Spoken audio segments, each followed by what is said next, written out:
Hello, everybody, and welcome to a Spark of Genius Flesh and Blood production. And we have another interview for you. I know a lot of people have been waiting for the who'd be the next person we're interviewing. I think the last one we interviewed was Kieran on the top 8 New Zealand National. So we're bringing it a little bit closer to home as he was the first non-Canadian. We're going to bring it a little bit back to Canada here. So we had the first weekend of the Canadian series of ProQuest on the 19th and the 20th, I believe. So today is the 21st, and we have here Raymond Chow, the first Canadian ProQuest season. I guess it's like the first ProQuest season, so let's just call it like there were ProQuests, but I guess it's like the first season. Yeah. It's the first like feeder season into the Pro Tour here. So we have Raymond Chow here. I'm of course Eric, joined by Rob, my co-creator, co-compatriot, co-commentator, co-caster, whatever you feel like it. Hello. We got Rob in the bottom there. And so we have Raymond here. And other than that, as an intro, he is obviously the first Canadian PQ series. I could call it PQ series champion here. He's not foreign to winning ProQuest. As I remember correctly here in Canadian Nationals, he actually took that one down too, winning himself a gold foil skull cap, I believe. And that was actually a little while ago. So it looks like whenever Raymond just shows up to a ProQuest, he just wins it. It's just kind of what the impression I'm getting out of Raymond. And this is going to be, I believe, the first of, you're going to a couple of them. So this is the first of a couple here. So going into the first ProQuest here in Canada, there weren't like too many other lists out there for other regions to like go off. Like it's really just like the Star City Games events in the US. Like those were the only like the Battle Hardened and stuff. Those were really the only main lists. What made you pick Starvo for this ProQuest? I'm going to call it Starvo. It's Bravo star of the show. I think it caught on pretty much. It's official now. That's fine. It's now Starvo. It's now Starvo. So what made you pick him, and were there any other options you were considering before you locked in Starvo for this event? Yeah. So when I heard about the Pro Tour for New Jersey, when it was first announced, I just decided I would go to it because you mentioned so I didn't exactly win the ProQuest at Nats. I split and got the skull cap, so I missed it on the PTI there, and I really wanted to go to New Jersey. Yeah, so after they announced the Pro Tour, I looked at the possible ways to get in, and one of the main ways was winning a ProQuest, or you can be top 100 XP on the 90-day leaderboard. Top lifetime was out of my reach by like a few hundred, I think. So, or like after getting the top 90 days, so I figured 90 day would be the easier one to go for. And because of that, I just like signed up for every armory I could find under the sun. Nice. I was a month late because I didn't play much in January because a lot of people were taking a break because there was nothing big coming up, right? Yeah. So I calculated with some friends that we need to get around like 14 to 15 armory wins a week to qualify for like, based on the current wow. Yeah. Okay. Tall task, that's for sure. So the first week was pretty good for me. I had like 21 wins. It was like 6 or 7 armories, I think.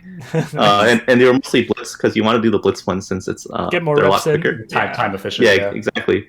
But the thing was with those is they're blitz, so it's not really good reps for ProQuest practice since those are all CC.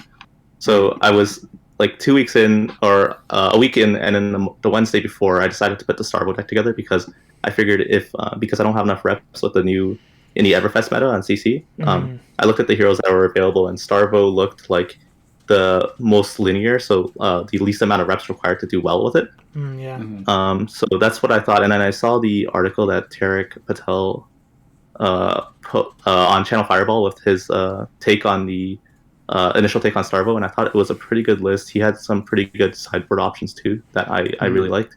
With Awakening, I think is a really good card in that matchup for the mirror match. So I pretty much took that list. I made a couple of changes that I thought would make it a little easier for me to pilot. I like the element ratio too, so I pretty much went with that. I put together a really quick list on like Wednesday for an armory to just grind more XP. I put the list together like 10 minutes before, played with a friend, and then I realized I had Endless Winter. I put Endless Winter in it. Oh, wow. So he was like, hold up, that's an Oldhim specialization. Like, oh shit, you're right. So I quickly took it out before the actual armory, and I put in I just grabbed like my Oldhim deck and my Briar deck just pretty much mashed everything in because I didn't have access to my bulk was packed away somewhere.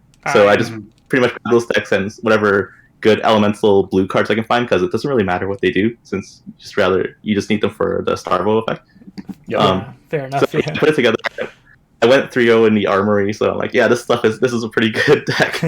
So fair enough. Nice. So I grabbed some more, and then the Friday before I put together the actual list that I think would be good, and then I practiced with a couple friends at my LGS, and then we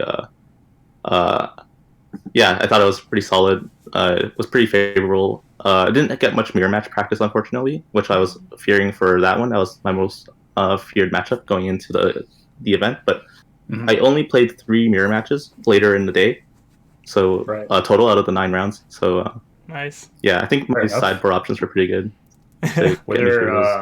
Were there any other kind of like other than Starvo were you gonna plan on bringing like maybe Prism or Chain or like one of those kinds of heroes, or were you just kind of set on Starvo from the beginning? Yeah, so Prism and Chain I think were pretty much my top choices too, because those are 2 decks I've played a lot in the past. Like I think a lot of people will know me as a Prism player around here. Chain, I took Chain to Nats because I thought that was because I didn't want to play the Briar Mirror at Nats, and I thought Chain was a really solid choice. I whiffed on the draft portion of that, so it didn't go that well for me. But because of that, the decision was between Prism and Starvo, and I thought Prism would need a lot more reps, especially with the new stuff. So it was Starvo was the choice to go. Yeah. Awesome. And speaking of reps, I guess you didn't get that many reps in, but do you want to talk a bit about like, how many reps you did get, if there were extras besides just playing against your friends, or if there were specific decks that you actually tried to play against in the limited reps that you did get? Yeah, so the Armory I got it was 3 reps, and then I played a couple games after that with my brothers. So if you're in the Canadian community, you probably know me and I have 2 brothers that we try to go to a lot of events, and we play pretty competitively. But so I got a lot of reps in with them.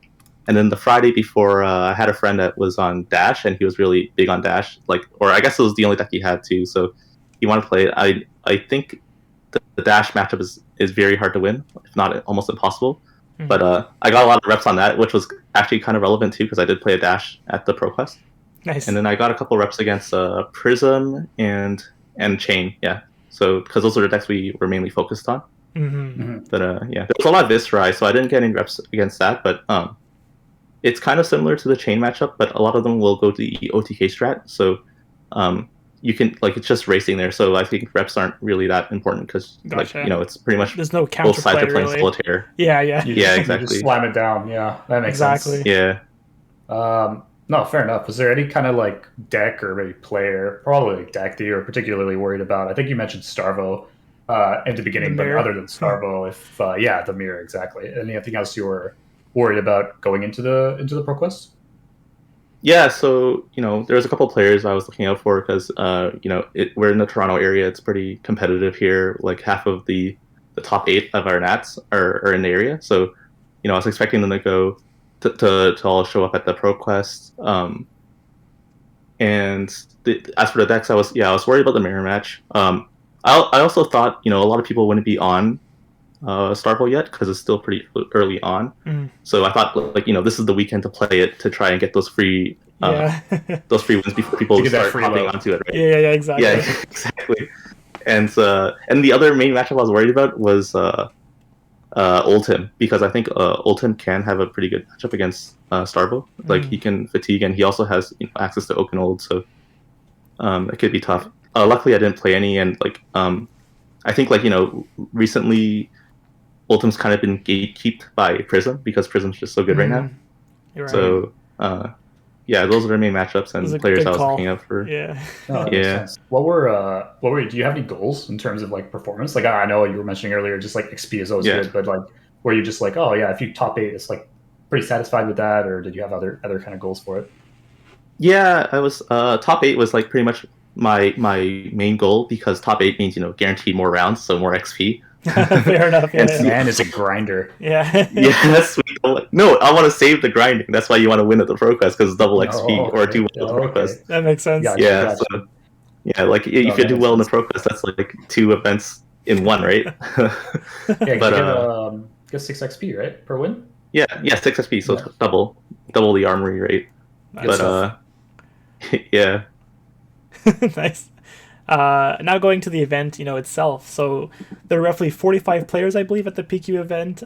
6 rounds of Swiss into top 8.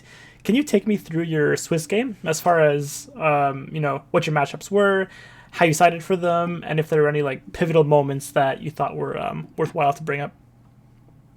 Yeah. So in Swiss, with 6 rounds, I played against. Let me see if I can remember. It was the first round I played against a Bravo, an old Bravo.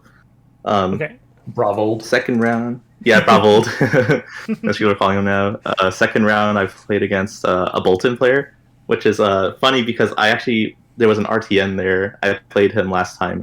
It was a mirror match. He was on Bolton and I was on Bolton. Yeah, so he remembered me from the mirror match, but I wasn't playing Bolton this time. There's only And I one feel Bolton I know. Was it Jackie? No, it wasn't Jackie. Jackie. It was, Yeah, he was on Starvo. He was on You're talking about Starvo as well. Saberbolt? Yeah, so this Bolton player is he's not local. I think he's from Sudbury, so a little bit farther north. And he was last time he was on the Raiden build, and I was on Sabers, and I beat him. So this time he was on Sabers.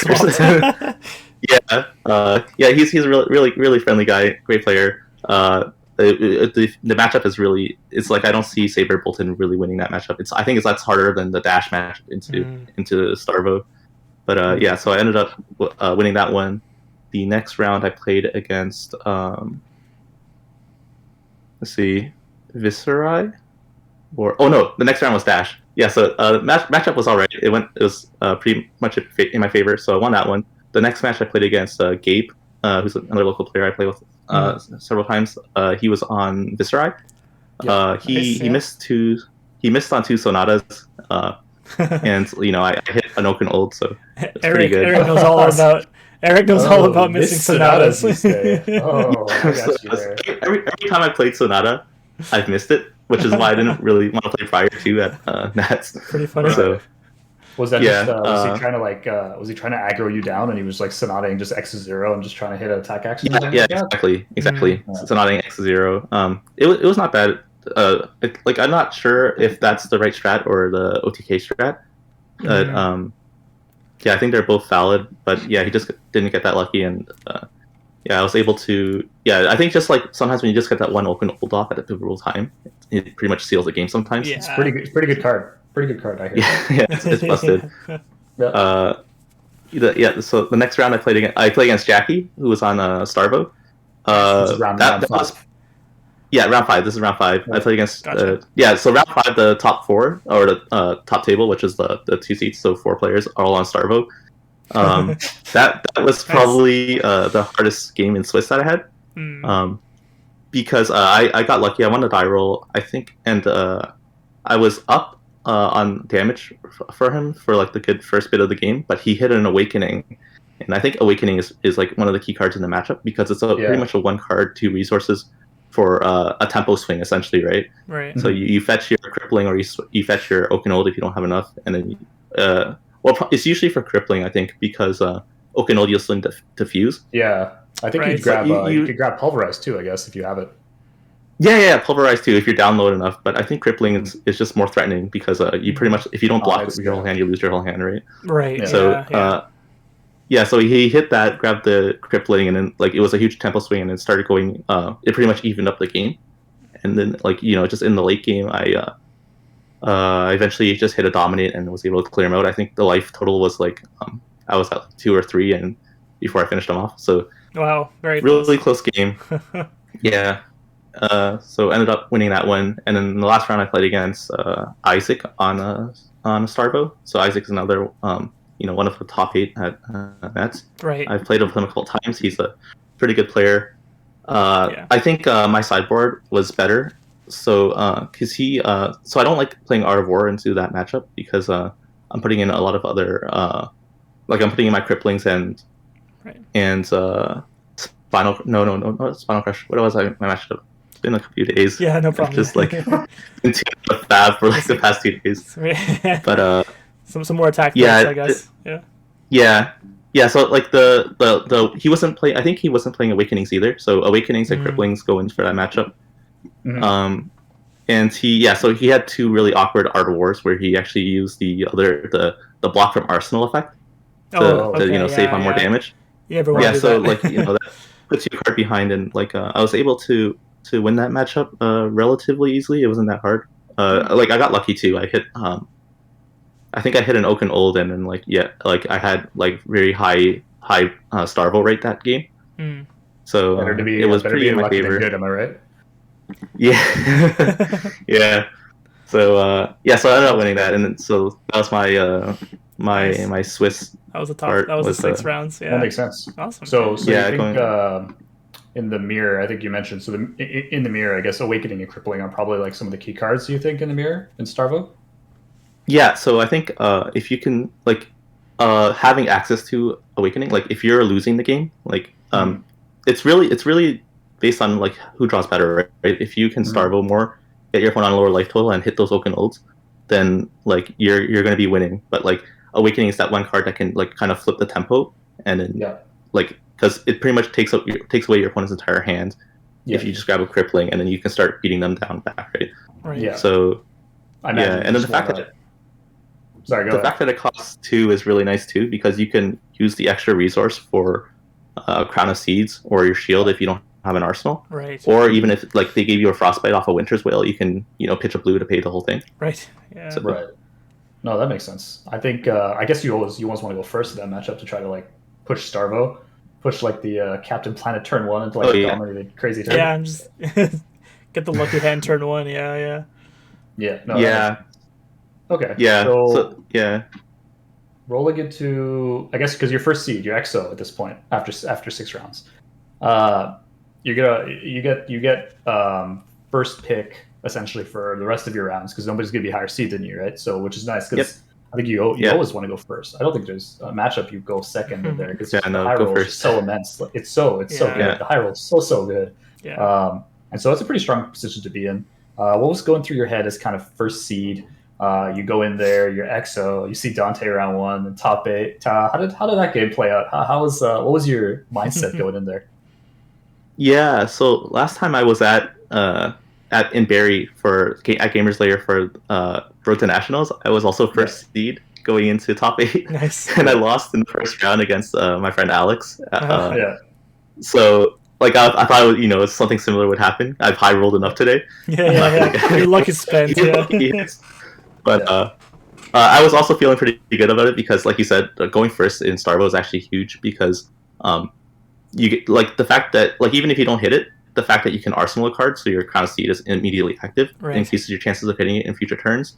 And another big card that you can hit too in your opening hand is Channel Lake Frigid, which is insane. Right. It puts your opponent back probably pretty much back a turn. So so I was pretty happy with that. Seeing me paired up against Dante was a bit worrying, but I felt pretty good about the Viserai matchup. And he was on Viserai, so so we played, and I think the first game of the top 8 against Dante was probably the luckiest game I've had all day. It was actually insane. I went first. I don't think I hit the Bravo on turn 1. I arsenaled the card, but then in the game I started Starvoing all the time, and I hit 2 Oaken Olds I think they were back to back, and then a little later I hit a Pulse of Candlehold, which I used to put an Oaken Old back on top of the deck. Nice. And then later I hit him with other Oaken Old. And yeah, he was going for the OTK strat, so I think he built up around 22 rune chance or something before I finished him off. But he didn't see the Sonatas too, which was unfortunate. They were the 3 of them were close to the bottom of his deck. Right. He was actually blocking, overblocking to cycle out more cards, which I think is a fair strat in that build. Right. But I just didn't see it, so it was a bit unfortunate. And triple Oaken Old is that'll do it. That's rough. Yeah. I still can't believe that card is not Oldhim. It's got Oldhim on the damn card. It's not a specialization. Yeah, I think so too. I think if that was an Oldhim specialization, the Starvo deck would be borderline fair without Oaken Old, because then it's just racing damage. Yeah, you're just racing dominated damage, right? But with Oaken Old, it just adds this crazy on-head effect. That card was not meant to go again. That card is just that's not true. meant to That's true. A double-digit go again card. It's just broken. Yeah. Yeah. Awesome. Yeah. So I guess rolling into the semis and the finals, were there any memorable moments in those matches that you want to talk about, or maybe you can just walk me through kind of who you were against and what decks they played? Yeah, so the semis I played against I'm blanking on the name. I think it was Matthew Hilt. Okay. From what I've heard, he's a pretty established Magic player in the area. That's done pretty well in some competitive Magic events. So I see. he was playing a Viscerai deck as well. So he did a similar strat as Dante, just go for the OTK. OTK Sonata. So I'm sitting at 40 like for the entire game. Yeah. But I didn't get as lucky as the Dante game, but I was still able to get him down to 0. Well, before I think there was an opportunity he could have had to Sonata, and he kind of regretted it. But I'm not sure if it would have made much of a difference. Okay. Did he end up getting like a big blowout turn against you still? I think he got up to around 20 rune chance by the time I killed him. But the previous turn before, he could have eaten some damage to go really low, and then maybe played a Sonata to trying to get into something. Okay. But, he played a little more safe. Yeah. Yeah, exactly. Yeah, so I think he was just like hinging more on the like massive Sonata turn just to go for the guaranteed win. But right. That's the So yeah. Was able to come out with the win there, and then in the last round I played against Isaac again. So yeah, after we played in the last round of Swiss, we kind of had an idea that we'd be playing each other again, and I actually opened that game with a dominated attack. I think it was a dominated 9 attack evergreen or something. So the first the turn the getting first actually really helped you there in the mirror. Like that's a very good example of like, hey, this is a first seed actually wins sometimes. Yeah, exactly. Well, so actually it didn't because I started missing quite a few times after that, and he was actually he flipped it on me. I think he had a turn where he used not a Starvo Oakenode, but just a fused Oakenode. Right. So 9 dominate, no go again, and that flipped it a bit, and I actually got down to. It was actually a really good game. It was definitely the closest game all day. He got me down to 9 life to his 19, and I was sitting there thinking that it'd be done for me. Yeah. I really need to see an Oakenode to flip it again, right? And one of the things I regretted was early on I threw away an Awakening because I started out of the gate higher up, right? So I thought the Awakening would be irrelevant because it's kind of a hard card to keep because you can't block with it and it's not element. So so I pitched it away, and then I was hoping to see another one after when the tables were flipped, but I didn't. But I did when life was at 19 to 9. I drew into an Oakenode. I kind of seeded a card away to get the last element I needed for the Starvo. Nice. And then I dropped it, and that's probably what if I didn't see it there, I wouldn't have won. I dropped it, and flipped the table, the temples flipped again, and I got him down to, I think he was at around 6 life to my 7, and then he 8 damage to go to 1 life because he was hinging on dominating an Oakenode against me the next turn, and I was able to block. I don't remember. It might have been a Crippling Crush actually, because I was able to block it out where I didn't lose any cards. Okay. And because of that, he was at 1 life, and the final turn before the second last turn, he swung at me with like a 7 attack Evergreen and a Winter's Wail. Right. So I actually misblocked because I was thinking about it for a long time because in my hand I had Starvo and he was at 1 life. I had the Starvo ability. So like being at 1 life coming in with it was a 7 a red Autumn's Touch, so it would be coming in for 9 dominate, which was pretty much game because I never saw a staunch response from him for both our games. So I was pretty confident that was game.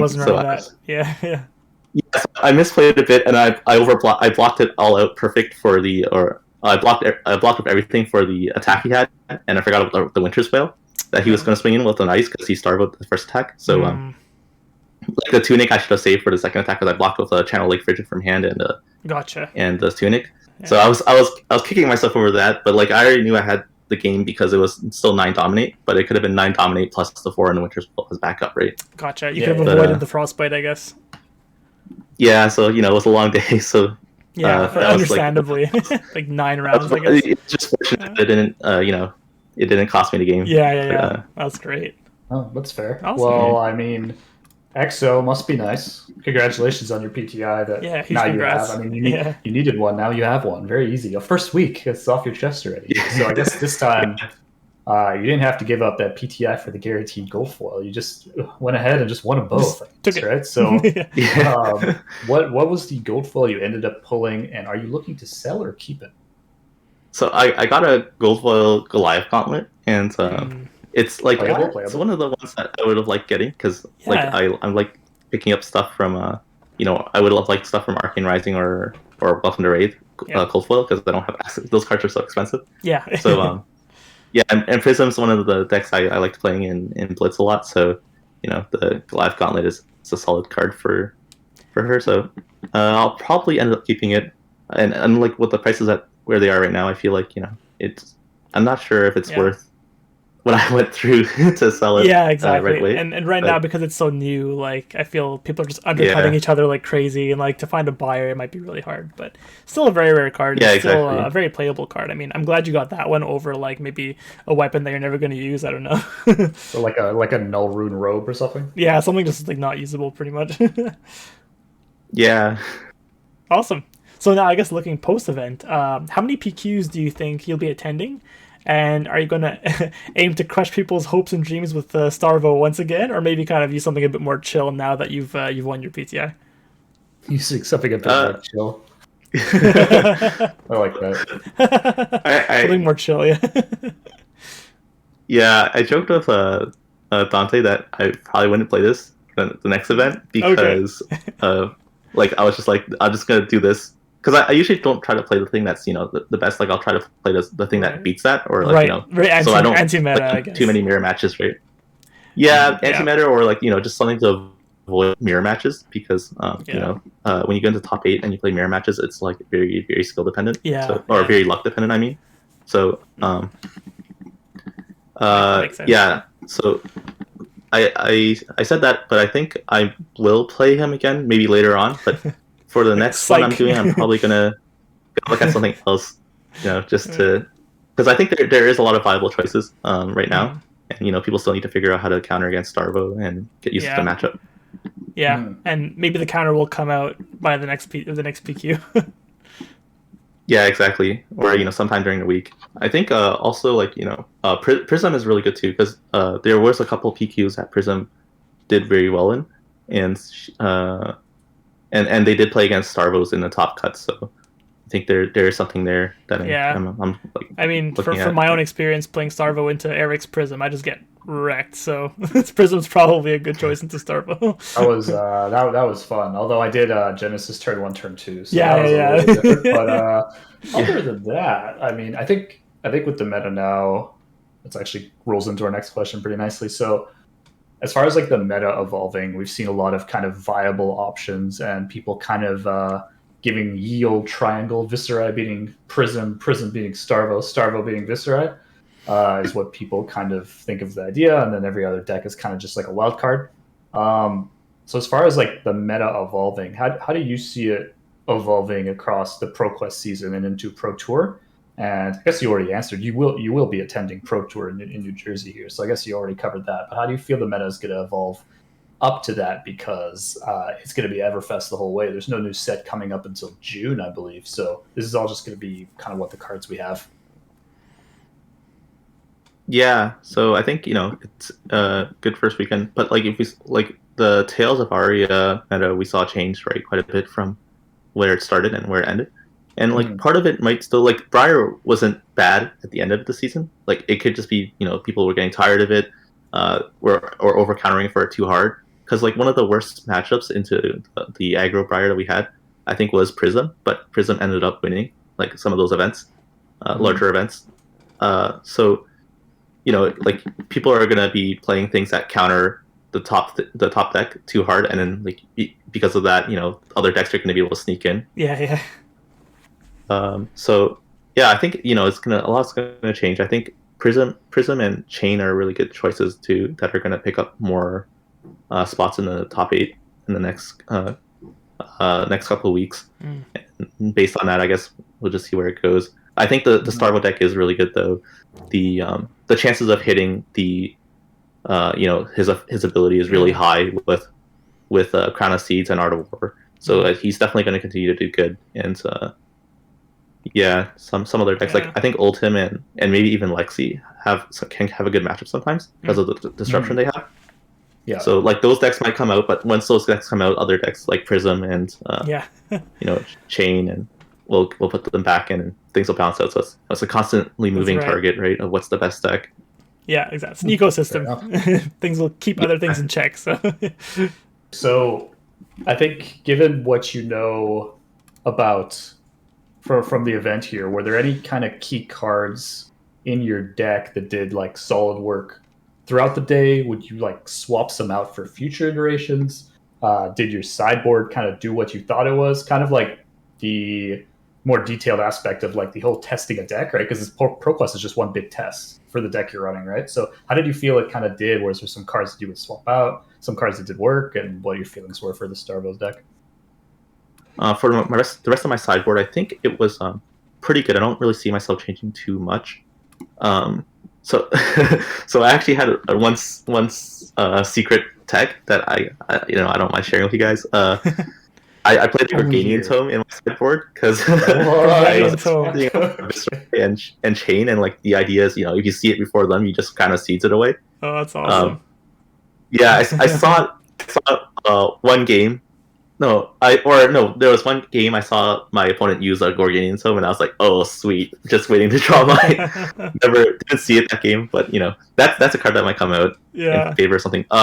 I was missing a Stalagmite, so that's probably a card that would come out for Stalagmite because I think that card is pretty good in some matchups. Like, I need to test it more in the mirror match, but certain matchups like against Chain, I think that card's really against like good. aggro matchups, I can see the Frostbite just does so much work into like those more aggro disruption. Like one, especially low to the ground aggro, is just like so punishing to have that Frostbite, right?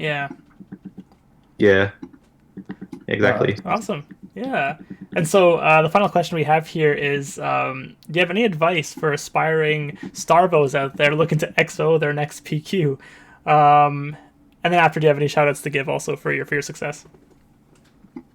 Yeah, so advice, I think the deck building part is the biggest challenge. Like making sure you have the right ratios and then like knowing how to sideboard so that you can keep ratios at an acceptable level to consistently hit the Starvo every turn. And then like other than that, the game plan is really linear and like based on what you have and when your Tunic is on, you need to know when it's a good time to Crown of Seeds, or sometimes if you're playing Art of War in that matchup, you can it works really well because if you pitch a blue, it pays for the Art of War, the shield, and the crown. So that helps you filter out like 3 cards, right? So an Art of War plus Crown of Seeds turn is like you're very, very highly likely to hit Starvo ability, maybe even with an Oaken Old. So that's the most important part to practice, I guess, just knowing when to crown, which is why the deck is going to be easy, and I think it's going to do well because it's a pretty linear game strategy. Right. Awesome. Yeah. Any shout outs you want to give? Yeah. So shout outs to my brothers for helping me playtest. The playtesting we're going to be we're going to be going together to like most of the PQs in the area, or I think all the PQs will be going together too. Shout outs to so the deck only has one card from Everfest, was Bravo star of the show. And I put a lot of cards from Everfest to test with when the set dropped, but the one card I forgot to pick up was a Bravo. So shout out to Mickey from the Canadian Discord community. Oh yeah, we all know Mickey. Almost last minute because I forgot to get one. So shout outs to Mickey, great guy to do transactions. He's like the Canadian merchant for anything singles, pretty much. He's genius. Got what you need. Exactly. Shout outs to him, and then shout outs to my LGS. The one I go to the most to practice is Manta Trading. They're going to be hosting a ProQuest at March 13th in Markham. So if you're in the Toronto area, last day. That's a really exactly. Yeah. And they booked out a hotel for it, and they're including a round trip flight to New Jersey for first. So I think it's really really good to end the season. Very generous. Yeah. Wow, that's intense. Well, appreciate your time, Raymond. I know busy guy, got a family and everything, but definitely enough time to exo with Starvo. Congratulations on your gold foil Yeah, Goliath gauntlet. Yeah. And from that, I think that's all we got here. Is there anything else you kind of wanted to mention that we missed out on, or just good luck in the rest of the ProQuest? Yeah. Good luck in the rest of the ProQuest. You guys too. Thanks for having me here. Awesome. I'm looking Thanks forward to again. more content from you guys. Awesome. Thank you very much for your time. Fair enough. And with that, appreciate everyone for watching this Spark of Genius interview here. This one will be available on Spotify, of course. If you like this content, feel free to like, comment, subscribe. If you have any questions for Raymond, feel free to comment, and he may grace you with his answer. Maybe not, maybe so. There's only one way to find out, right? So feel free to leave any comments there. And with that, if you have any suggestions for people you'd like us to interview next or any kind of content, feel free to DM us on Twitter or Discord or what have you. And with that, have a good afternoon, good morning, good night, whenever you're watching this content, and we'll see everybody next time.